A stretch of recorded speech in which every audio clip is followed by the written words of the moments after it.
Hey guys, welcome back to yet another interesting video from How Logical. In this video, we are going to talk about can we log our notes into Google Keep or not.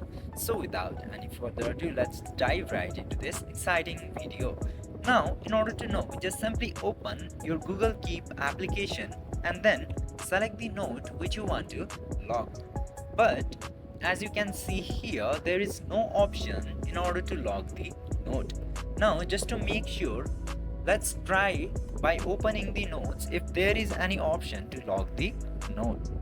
But as you can see here, here is also no option in order to log the note into Google Keep. Now there are two options that you should try.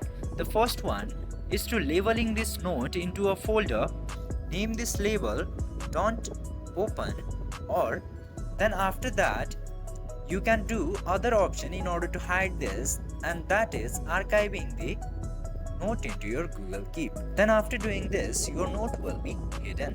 But there is no features in order to log by a password or pattern into your Google Keep. I hope this video was informative for you. If yes, don't forget to like, share and subscribe to the channel to never miss another update. Thank you for watching the video.